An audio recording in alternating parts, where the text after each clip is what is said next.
하나님의 가정이라는 제목으로 오늘 함께 은혜 나누기를 원합니다. 저와 여러분에게 하나님의 크신 은혜가 있으시기를 축원합니다.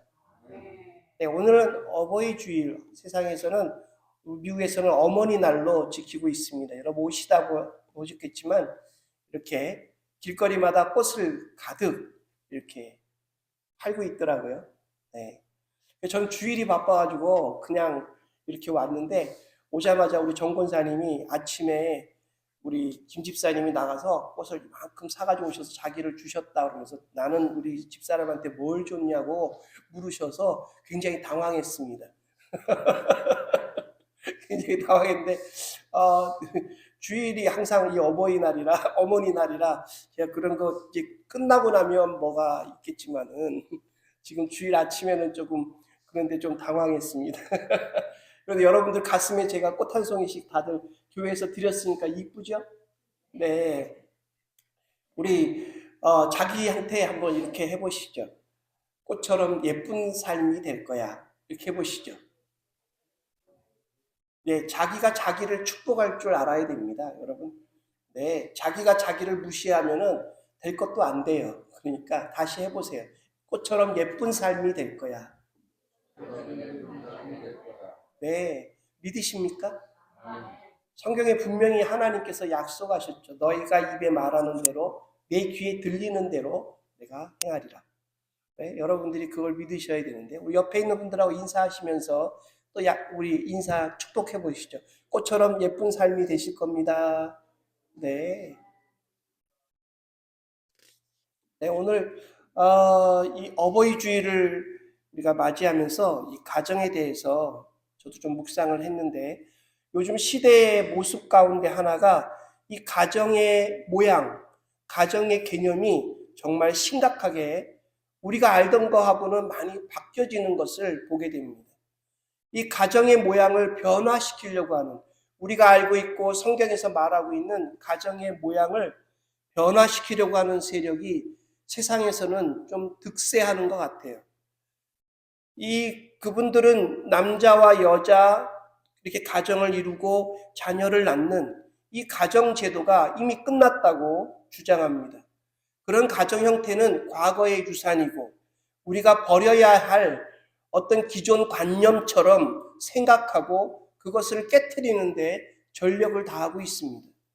동성애자들이든지 아니면 그들이 입양하려고 하는 자녀의 문제라든지 정말로 심각한 문제를 내고 있습니다.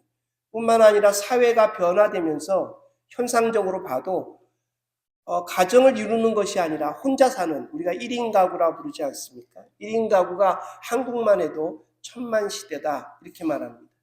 나이 들어 사별해가지고 혼자 살거나 아니면 젊은 사람인데 결혼하지 않고 부모를 떠나 혼자 사는 정말 어린아이들을 빼면 뭐 중고등학생까지도 빼고 인구를 계산해 보면 4명 중에 1명은 1인 가구를 살아가고 있는 것입니다. 거기에 따라서 사회 전체가 아주 큰 변화를 일으키고 있고 생산하는 어떤 산업 물건들이나 이런 것도 1인 가구에 맞춰서 지금 아주 열심히 만들어내고 팔리는 것을 보게 됩니다.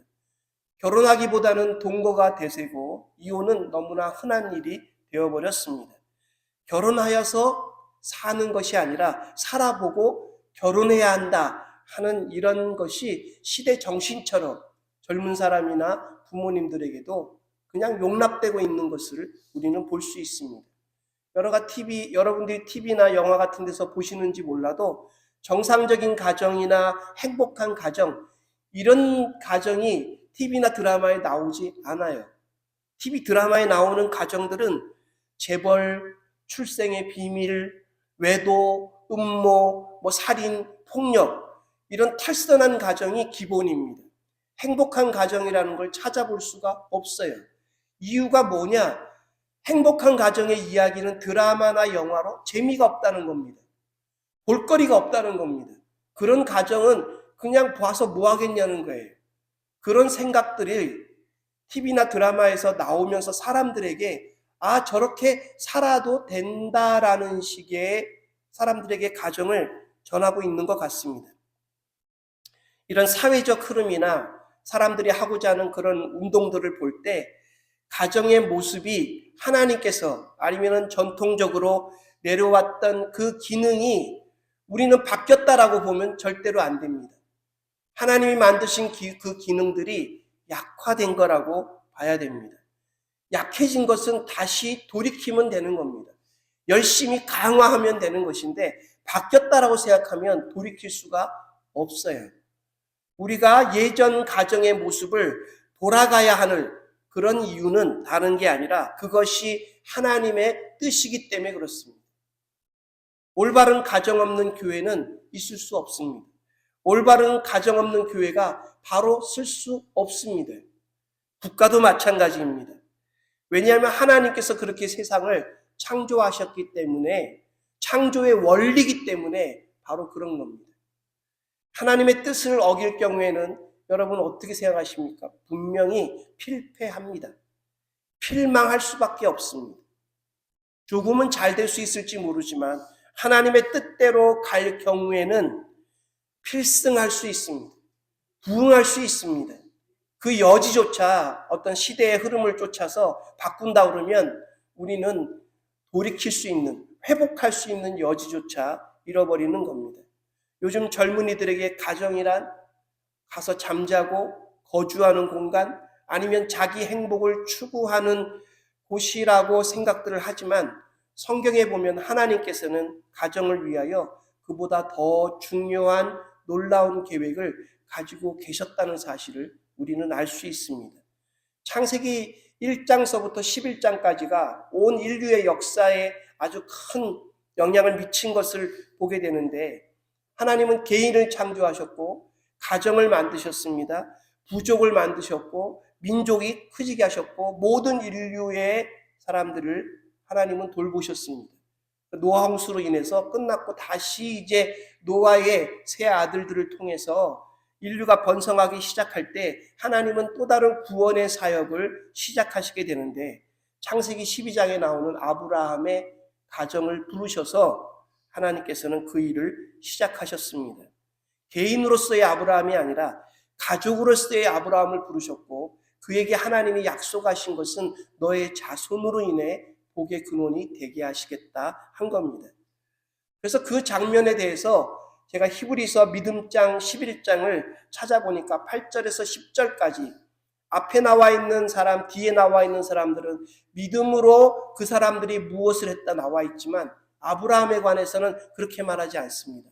아브라함은 믿음으로 야곱과 이삭 전부 합쳐서 가정에 대한 이야기를 하고 있다는 것을 여러분이 찾아보시면 발견할 수 있습니다.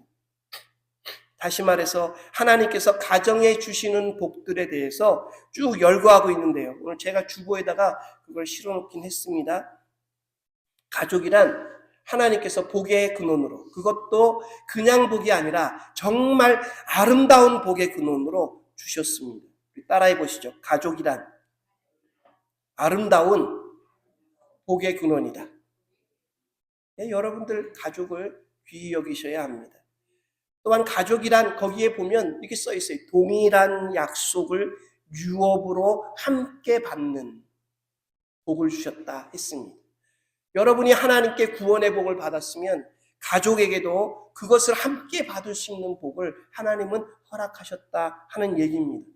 신앙의 보금자리를 신앙으로 주셨다는 의미는 정말 인생의 폭풍우가 칠 때 유일하게 피할 수 있는 안식처로 그곳을 허락하셨다는 의미를 포함하고 있습니다. 더불어 장막에 거하는 복을 주셨다 했는데, 이 장막이라고 하는 이 말은 성경에 보면 천국의 심볼입니다. 성전의 심볼입니다. 새하늘과 새 땅의 심볼입니다. 함께 밥 먹고 생활하고 자고 그렇게 사는 가족 공동체의 가장 큰 모습, 장막에 거하는데, 아브라함과 이삭과 야곱이 한 장막에 거했다고 히브리서가 말하는 이유는, 함께 거하진 않았습니다만 거했다고 말하는 이유는 하나님의 경영하시고 지으실 터가 있는 성을 바라보고 살았기 때문이라고 성경이 해석을 붙여놨어요. 무슨 말입니까? 함께 천국을 바라보는 사람들이라고 말하고 있다 하는 겁니다. 이 땅에서는 조금 다를 수 있지만, 사는 형태가 다를 수는 있지만, 멀리 떨어져 살 수는 있지만, 그 가족은 어떤 가족이라 믿음으로 하나님이 경영하시고 지으시는 천국을 함께 바라보는 사람들이다 라고 축복을 말씀하셨습니다. 뿐만 아니라 하나님께서는 가정에 4가지 성장의 복도 허락하셨습니다. 예수님을 보면 예수님이 자랄 때 지적으로, 육적으로, 영적으로, 사회적으로 성장하는 축복을 하나님은 허락하셨어요. 따라서 우리가 가정을 볼 때 가정의 모든 것은 인류가 흘러가면서 만들어진 게 아니에요.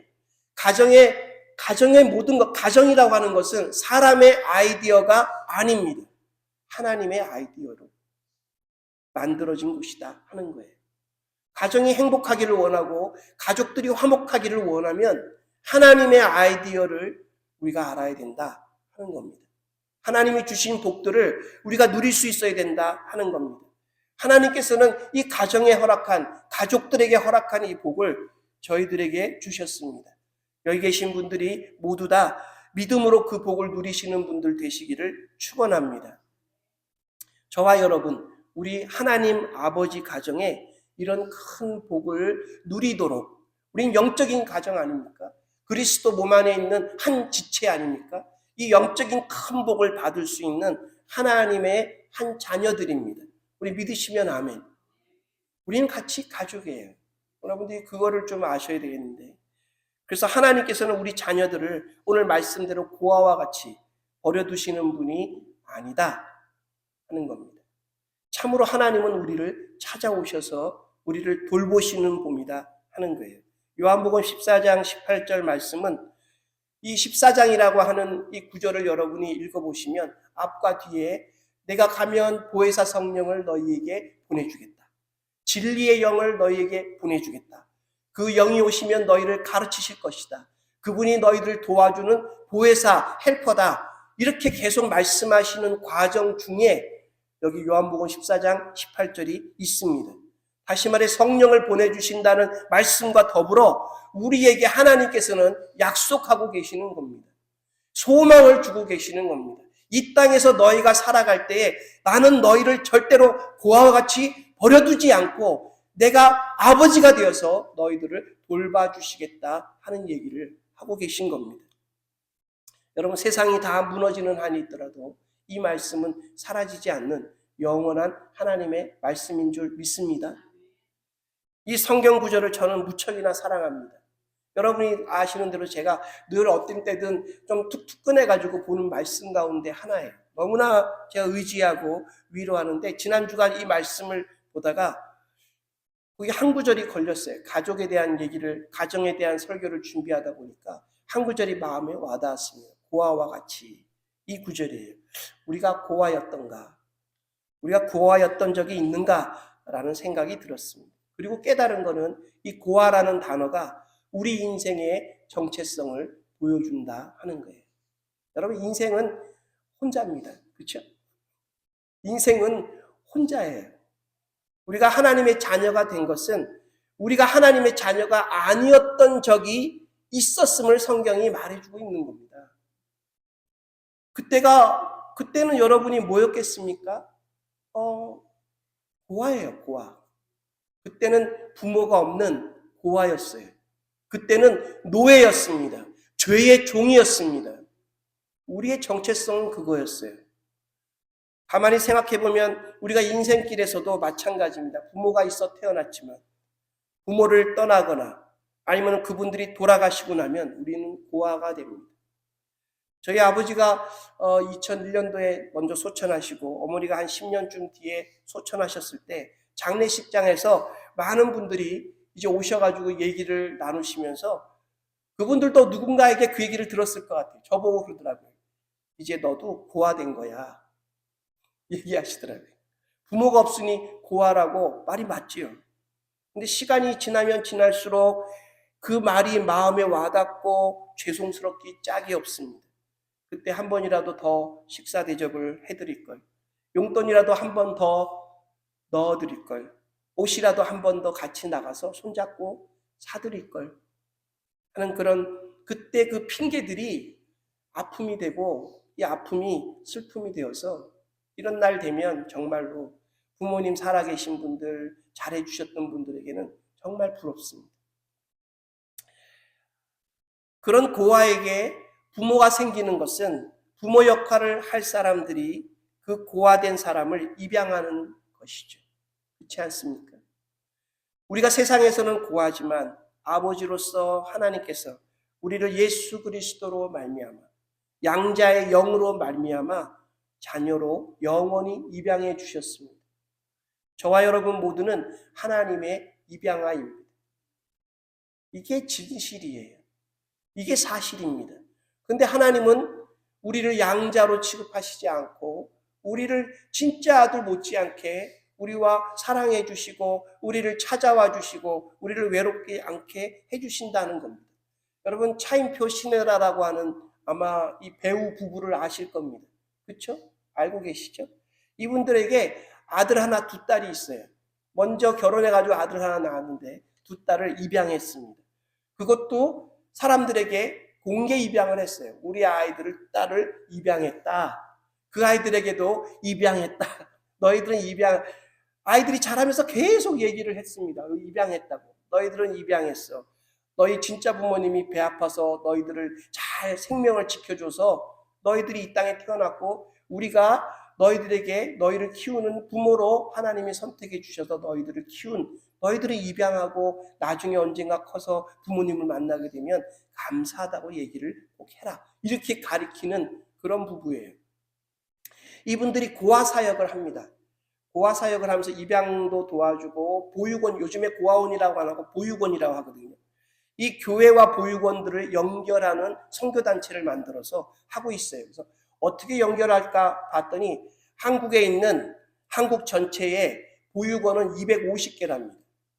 교회는 수만 개죠.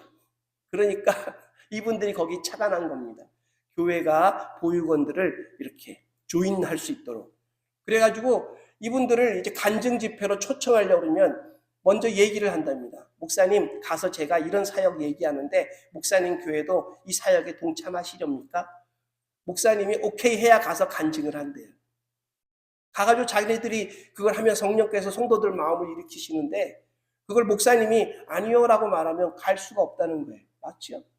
그분들이 그 얘기를 하는데 연결된 교회들 얘기를 들으면 주일 아침에 어느 분들이 봉사를 해서 이 보육원까지 차를 운행해가지고 아이들을 태워가지고 교회로 데려오는데 그 사역을 감당하시는 분들 가운데 아이들하고 친해져가지고 아예 주말에 아이들을 집에 데려다 놓고 자기 아이들하고 같이 신나게 놀고 주일 아침 되면 집에서 밥 먹여가지고 애들을 교회로 데려온다는 거예요. 보육원에 맡겨진 아이들을 자기가 사랑해서 입양하려고 해도 여러분 한국법에 그 부모가 보육원에 아이를 맡길 때 이 아이 포기각서를 쓰지 않으면 입양할 수가 없대요. 이 아이에 대해서 친부모가 그 보육원에 맡겼는데도 그걸 하지 않으면 입양할 수가 없어서 그냥 그렇게 돌보는 사람들이 많이 있답니다. 그 부모가 왜 그러는지는 모르겠지만 그래서 주일에 아이들이 이제 교회에 오는 걸 너무나 좋아하고 너무나 그렇게 하는데 보육원에서 규칙을 그 아이들이 어기면 보육원 선생님들이 이런대요. 주일날 너 교회 못 가. 이렇게 하면 아이들이 말을 기가 막히게 듣는다는 겁니다. 여러분 우리 아이들이나 누구에게 주일날 너 교회 안 가도 돼 그러면 아이들이 좋아할까요? 싫어할까요? 네? 교회 못 가게 하는 게 벌이라고 그 얘기를 들으면서 정말 저는 요즘에 듣기 힘든 이야기라고 생각이 들었습니다. 한국교회가 정말로 그런 사역에 눈 떠서 그걸 한국교회가 다 했으면 좋겠다는 마음을 품고 그 얘기를 들었습니다. 예전에 가난한 시절에 고아원이죠. 거기는 버린 고아 아이들이 많을 때 먹을 것을 충분히 못 줬습니다. 근데 어느 날 부잣집 아이가 와가지고 먹을 것을 잔뜩 갖다 주니까 그 아이들이 다 먹고도 며칠을 먹을 수 있는 건데 이 부잣집 아이가 놀란 게 있어요. 왜냐하면 아이들이 먹을 거를 이렇게 부잣집 아이가 갖다 주니까 먹기 시작하는데 배가 부르지 않습니까? 그랬더니 아이들이 옆에가 쓰레기통 가가지고 그걸 토해요. 다시 와가지고 또 먹는 거예요. 그 부잣집 아이가 충격을 받은 겁니다. 아니 왜 저렇게 먹냐 그랬더니 그 보육원 원장님이 이렇게 말했답니다. 내일 먹을 확신이 없어서 지금 있을 때 많이 먹는다는 거예요. 죽어라고 먹고 배부르면 토하고 또 가서 먹고 또 가서 먹는 게 내일 먹을 소망이 없기 때문에, 마음 둘 데가 없기 때문에, 의지할 데가 없기 때문에 마음이 고파가지고 저렇게 있을 때 눈에 보이는 대로 죽도록 먹는 거라고 이렇게 설명했다고 합니다. 여러분, 길을 잃어버린 아이가 고아원에 있다가 여러분 부모를 만나면 하는 행동이 뭘까요? 뭐 먹고 싶다, 뭐 하고, 이게 아니에요. 집에 가자 그러면서 부모의 어느 신체 부위 하나를, 대표적으로 손을 하나를 꽉 쥐고 절대로 안 놓습니다. 잠잘 때도 안 놔요. 부모가 손 놓으려고 그러면 벌떡 일어나가지고 깹니다. 울고 그래요. 이유가 뭘까요? 의지하는 것, 의지하는 그것에 대한 아주 강한 마음의 어떤 그 빈 공간을 채우고자 하는 것을 보게 됩니다. 고아라는 그 마음, 그리고 부모가 있다는 그 마음에 여러분 이 차이를 잘 생각해 보십시오. 하나님의 가정에 우리는 자녀입니다. 여러분, 세상 광야 지나가는 동안에 그 광야를 잘 사는 방법은 다른 게 아닙니다. 오로지 하나, 우리 아버지 되신 하나님 손 붙잡고 지나가는 것인 줄 믿습니다. 그럴 때 이 세상 광야가 우리에게 날마다 걸림돌이 되고 우리를 인생을 추락시키고 우리로 하여금 실망케 만드는 곳이 아니라 그 손잡고 갈 때 그 광야가 우리의 디딤돌이 되는 줄 믿습니다. 역경지수라는 것이 있어요. 리더십 배우다 보면 역경지수라는 걸 배우는데 그게 뭐냐면 역경을 얼마나 잘 이길 수 있는가에 대한 평가를 하는 겁니다. 이 사람이 어떻게 자랐고 어느 환경에서 어떻게 했는가. 역경지수가 큰 사람들이 누구냐? 부모가 아이를 잘 키운 사람들은 역경지수가 높아요. 역경을 어떻게 이기는가? 여러분, 광야를 어떻게 지나가야 되는가? 세상을 우리가 어떻게 살아야 되는가? 하나님의 자녀라고 하는, 하나님의 가정의 일원이라고 하는 우리는 하나님의 축복을 받을 수 있다 하는 그 얘기가 어디에 있는가? 무엇으로 하는 것인가? 그것은 하나입니다. 내가 하나님의 손을 붙잡고 있는가 하는 겁니다. 우리가 살다 보면 광야도 분명히 있습니다. 영적인 암흑 시대도 있어요. 우리 잘못으로. 그 반대로 세상의 부귀와 쾌락도 있습니다. 세상이 항상 우리에게 이 모든 것을 그냥 주는 게 아니라 시련처럼 다가와요. 시험합니다. 이 모든 것을 우리가 정말로 은혜로 무사히 잘 지나갈 수 있는 방법은 누리며, 정말 그것들을 잘 누리며 살 수 있는 방법은 멀리 있는 게 아니라 아버지의 손을 붙잡고 가는 겁니다. 제가 시편 23편 사망의 음침한 골짜기를 다닐지라도 해를 두려워하지 않을 것은 주께서 나와 함께 하심이라고 지난번에 한번 묵상한 적이 있는데요. 이번에도 또 그 말씀을 다시 제 마음속에 묵상이 됐는데, 사망의 음침한 골짜기를 지날지라도, 다닐지라도가 우리 한국말에서는 이렇게 돌아다니는 것처럼 얘기를 하는데 영어 성경에 보면 그게 패스 트루예요. 통과하는 겁니다. 여러분, 우리가 살고 있는 이 사망의 음침한 골짜기, 사탄이 우리를 시험하고 세상이 우리를 시험하고 정말로 우리가 힘들고 어려울 것 같은 그곳을 우리가 계속 거하는 곳이 아니라, 아프고 괴롭고 힘든 것을 우리가 계속 사는 것이 아니라 우리는 그곳을 지금 지나가고 있는 것입니다. 지나가고 나면 하나님께서 우리에게 푸른 초장과 쉴만한 물가를 반드시 주시는 좋으신 하나님, 선하신 목자이심을 믿으시기를 바랍니다. 사탄은 거기 영원히 거할 것처럼 그렇게 말합니다. 거기서 포기하라고, 너 인생은 그 모양이라고 주변에서도 말하면 너는 안 된다고. 하지만 여러분, 그럴 때 아까 말씀드린 셀프 축복을 하세요. 자기를 여러분 축복하시고 하나님 말씀을 붙잡고 하나님 손 붙잡고 지금 나는 지나가고 있는 중이라고 여러분 선포하시기를 바랍니다. 사망의 음침한 골짜기를 다닐지라도 해를 두려워하지 않는 것은 무엇 때문입니까? 주께서 나와 함께 하십니다. 주께서 나와 함께 하십니다. 그 어느 것도 나를 흔들 수 없다라는 사실은 다른 데 있는 것이 아니라 내가 아버지의 손을 붙잡고 있는 하나님의 자녀라고 하는 것입니다. 따라서 광야가 디딤돌이 될 수 있다 하는 것이고요. 하나님이 우리가 도저히 알 수 없는, 하나님은 자녀를 위해서 수고하시고 애쓰시고 우리가 정말로 하나님께 기도하는 이 입술의 열매를 귀로 들으시는 분임을 믿기 때문에 광야가 얼마나 어려운지, 세상의 유혹이 얼마나 큰지, 포기하게 만드는 시험이 얼마나 큰지가 우리에게 중요한 것이 아니라 우리가 얼마나 강하게 아버지의 손을 붙잡고 있는가가 우리의 해답입니다. 우리의 광야 지나는 유일한 해결책입니다. 여러분이 병이 나올 수 있는 유일한 길입니다. 기도한 후에 조바심 내지 마시고 머리 굴리지 마시고 잠 못 잘 필요가 없습니다. 하나님이 그 기도를 들으시고 어떻게 역사하는지를 우리는 기다리면 되는 것입니다. 우리가 신경 써야 할 일은 우리에게 갖고 있는 그 문제를 우리가 어떤 방식으로 해결할 것인가 골머리 썩는 것이 아니라 누군가 어떤 사람이 나를 도와줄 것인가 신경 쓰는 것이 아니라 하나님이 이 문제에 대해서 뭐라고 말씀하시고 뭐라고 개입하실 것인가를 우리는 바라봐야 하는 것입니다. 하나님이 우리와 함께 하신다 그러면 기다리세요. 그러면 하나님이 해결해 주십니다. 여러분이 멧돼지 한국에 많다고 그러는데 멧돼지가 가장 좋아하는 게 뭔지 아십니까? 도토리랍니다. 이 멧돼지가 산에 가 도토리를 먹는데 사족을 못 쓴다고 그래요. 이 정도로 좋아하는데 멧돼지는 머리가 안 좋고 이 모가지가 굵어서 위를 이렇게 못 본대요. 그러니까 밑에 있는 거 앞에만 보는 그런 짐승인데 도토리를 먹다가 다 먹으면 도토리가 없어지잖아요. 그러면은 도토리가 땅에서 나는 줄 알고 땅을 막 파헤친답니다. 근데 누군가가 도토리는 땅에서 나는 게 아니고 도토리 나무에서 나는 거니까 너 그 힘 좋은 걸로 나무를 한번 쿵 찌면 어떻게 해? 나무에서 우수수 떨어질 거야 라고 말해주면 좋을 텐데 이 멧돼지는 모르지 않습니까? 우리 주변에 많은 분들이 신앙의 좋은 점을 압니다. 하나님의 축복도 압니다. 그런데 그 축복이 성경에 분명히 말하고 있습니다. 땅에서는 나지 않아요. 옛것에서는 찾을 수 없습니다. 경험으로는 찾을 수 없는 옛 방식으로는 그 은혜가 해당되지 않아요.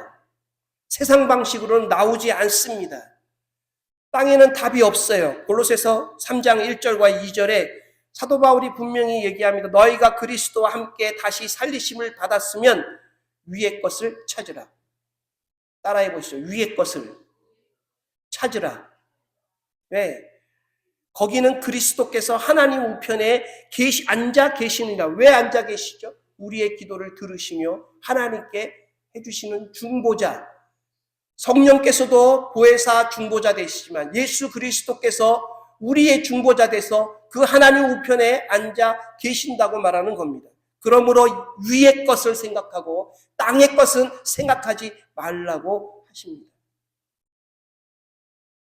하나님을 붙잡고 동행하는 복을 그럼 우리가 어떻게 받습니까? 우리가 말씀드린 대로 우리가 하면 되는데요. 제가 가지고 있는 성경이 여러 개가 있습니다. 많아요. 무슨 이런 성경 저런 성경 목사라서 성경이 나오면 하나 필수적으로 사보기도 하지만 종류가 번역본이 나오면 늘 이렇게 보게 되는데 제가 가지고 있는 성경 가운데 정말 좋아하는 성경은 레노바레라고 하는 성경입니다. 이 레노바레라고 하는 성경을 읽을 때 신약 성경을 딱 피면 신약 성경 써 있는 그 표지 딱 앞에 대표 성경 구절이 써 있어요. 뭐라고 써 있는가? 이 예언의 말씀을 읽는 자와 듣는 자와 그 가운데 기록한 것을 지키는 자가 복이 있나니 때가 가까웁니다. 요한계시록 1장 3절 말씀입니다. 말씀을 읽고 듣고 기록한 것을 지키려고 하는 이 복이 성도는 하나님을 붙잡으려고 할 때 반드시 해야 하는 것입니다. 아모스 8장 11절에 보시면 죄악으로 타락한 이스라엘 백성들에게 하나님이 주시는 벌이 있어요. 아까 그 고아원 애들에게 교회 못 가게 한다 이렇게 말했듯이 하나님께서 타락한 이스라엘 백성들에게 주시는 벌이 있습니다. 주 여호와께서 가라사대 보라 날이 이를지라 내가 기근을 땅에 보내리니 양식이 없어 주림이 아니며 물이 없어 가람이 아니라 여호와의 말씀을 듣지 못한 기갈이라 하십니다. 여호와의 말씀을 듣지 못한 기갈을 타락하면 하나님을 벗어나 떠나면 하나님이 그런 기근을 주시겠다 하는 거예요. 그게 벌이에요. 믿는 사람들에게 하나님이 내리시는 가장 최고의 징계는 하나님 말씀이 안 들리는 겁니다. 안 들릴 때 행동하는 거예요. 하나님의 분명한 가라고 하는 게 없는데 가는 것이고, 하나님이 있으라 하는 곳에서 떠나려고 하는 것이 바로 하나님이 주시는 벌입니다. 사무엘상 3장 1절에 엘리 제사장 시대가 있었지요. 이스라엘이 암흑기를 보냅니다. 정말로 아들들이 타락하여서 정말 하나님 앞에 큰 죄를 짓는데 엘리 제사장은 그거 신경 안 쓰는 아주 무능한 그런 시대인데 성경이 그렇게 말합니다. 그때에 여호와의 말씀이 희귀하여 이상이 흔히 보이지 않더라. 여호와의 말씀이 희귀하여 미래가 보이지 않는다. 소망이 보이지 않는다 하는 얘기입니다. 내가 어디로 가야 될지, 어떤 걸 선택해야 될지, 무엇을 해야 될지 하나님 말씀이 희귀하여 찾기가 어려워. 그때는 성경이 없었습니까? 제사장이 없었습니까? 선지자가 없었습니까? 다 있었어요. 들리지 않는 거고 보이지 않는 거고 그 말씀에 대해서 관심이 없는 시대가 되어버린 거죠. 이상이 앞으로 나아가야 될 그것이 보이지 않는 거다 하는 겁니다. 그때가 암흑기였던 이유는 하나님께 손을 놓아버리고 살았던 시대였기 때문에 그렇습니다. 영적인 무기력과 패배의식에 점점 빠져들고 있는 우리 시대에 여러분 우리에게 필요한 것은 무엇일까요? 저는 확신합니다. 하나님의 약속이에요. 하나님의 말씀입니다. 말씀의 위로입니다. 그 말씀을 지키려고 하는 사람들입니다. 하나님의 약속은 곧 하나님의 말씀이고 하나님 말씀만이 몰락의 위기에 있는 가정과 교회와 나라를 다시 세우는 능력이 된다 하는 것입니다. 아브라함을 보세요. 말씀만 붙잡지 않습니까? 성경의 성공한 인물들을 보세요. 세상의 유혹이나 시험이나 압박에도 하나님 말씀만을 붙잡지 않습니까? 하나님의 손만을 붙잡지 않습니까? 한국 민족이 정말로 민족 자체가 멸망하는 일제시대를 맞기 전에 1907년도에 한국을 휩쓸었던 것이 하나님의 말씀입니다. 말씀으로 각성한 성도들이 회개하고 정말로 사회에 큰 영향을 미칠 때 그 안에서 고난과 핍박 가운데 한국교회는 제자리를 잡아갔습니다.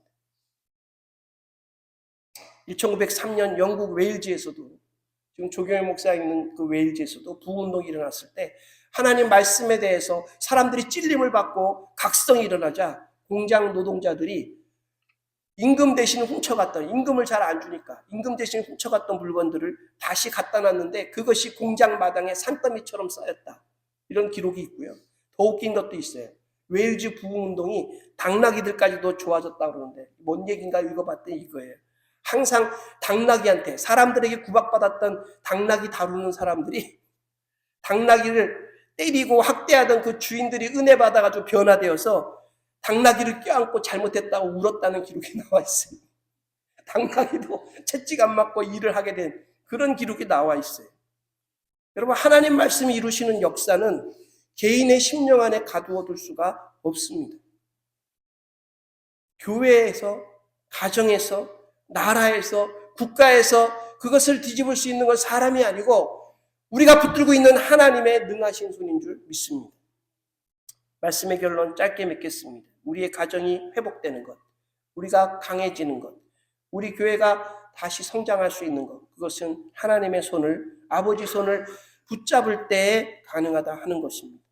하나님 손 붙잡는 것은 말씀 붙잡는 것과 같습니다.